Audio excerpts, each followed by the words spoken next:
7 juin, Saint Paul de Constantinople, archevêque de Constantinople, mort en 300, vers 350. Ok. Alors il est élu patriarche de Constantinople et aussitôt dit, aussitôt fait, bam, il est déposé et il est exilé par des évêques partisans de l'arianisme, qui étaient eux-mêmes soutenus par l'empereur romain. Alors,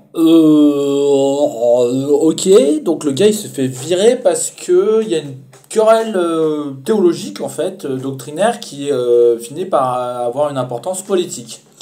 En fait, l'arianisme c'est une grosse hérésie en fait de l'époque, où il y a eu un énorme débat sur la nature du Christ. Euh, oui, c'est-à-dire qu'en fait, on peut se poser la question, en fait, après la mort et la résurrection du Christ, c'est, mais c'était qui? Qu'est-ce qui s'est passé? Quelle est la nature du Christ? Est-ce qu'il est divin, 100%? Est-ce qu'il est 100% homme? Est-ce que c'est les deux mélangés? Est-ce que c'est quoi? Euh, En tâtonnant un peu, l'Église a fini par dire, Jésus, vrai Dieu et vrai homme. Hein, doctrine, c'est la doctrine officielle, mais il y a eu des tas de courants, etc. Et du coup, il y a eu des affrontements qui étaient hyper violents, qui ont été même jusqu'à la guerre. Voilà. Et que dit l'arianisme? C'est que Dieu et Jésus, c'est pas la même substance. Et que Jésus a été créé spécialement par le Père, mais il n'existait pas avant. Alors, si on prend dans cet ouvrage que je recommande et qui est très intéressant, il y a au début, voilà, genre, l'évangile de Saint Jean, ah bah oui, et ben, au début, il y a marqué que Jésus était là depuis la création du monde, d'une certaine manière. Donc, voilà, donc il y a des querelles.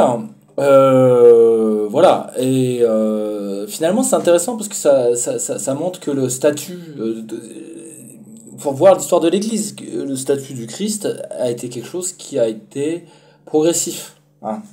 C'est-à-dire que les gens se posaient la question de savoir qu'est-ce qu'on va faire avec l'héritage du Christ, en fait. L'Eucharistie, le repas, l'échange du pain, est-ce qu'on doit faire un repas avant? Est-ce que le pain c'est en dessert? Est-ce que on doit manger avec les esclaves ou simplement les chrétiens d'un côté et ceux qui sont pas chrétiens de l'autre? Qu'est-ce qu'on doit faire en fait? Tout ça c'est intéressant parce que c'est l'histoire de l'Église en fait. Bon, alors, Saint Paul de Constantinople, patriarche de Constantinople, et il se fait virer par les arianistes qui avaient le haut du pavé à l'époque. Il essaie de revenir, il se refait virer, bannir, bim, et il revient, bam, exil, bam, bim, exil, revient. Enfin, c'est un truc, il essaye je sais pas combien de fois, c'est la guerre.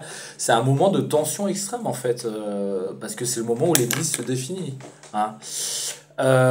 Au final, il est exilé dans une ville dont j'aime beaucoup le nom, qui s'appelle Cucuse. Ouais, Cucuse, c'est mignon, enfin c'est Cucuse la praline quoi. Et du coup, il est enfermé par des geôliers cruels, hein, qui le laissent presque crever de faim. Et comme ils en ont marre, en pleine messe, il l'étrangle avec son pallium, qui est une sorte de ruban que certains ecclésiastiques ont autour du cou.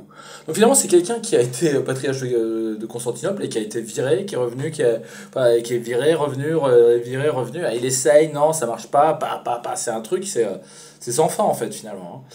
Hein. Voilà. Donc drôle de destinée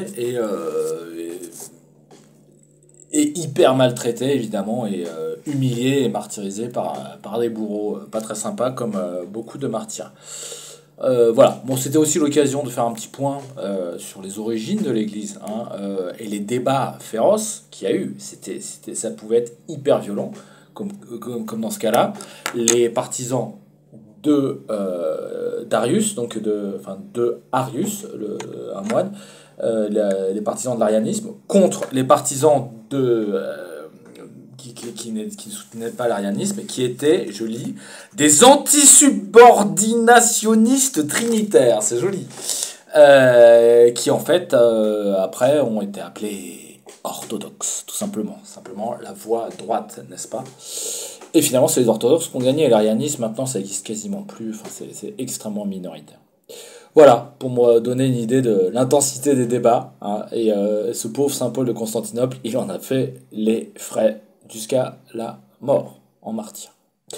Saint Paul de Constantinople, priez pour nous. Saint Paul de Constantinople, apprenez-nous à vous aimer.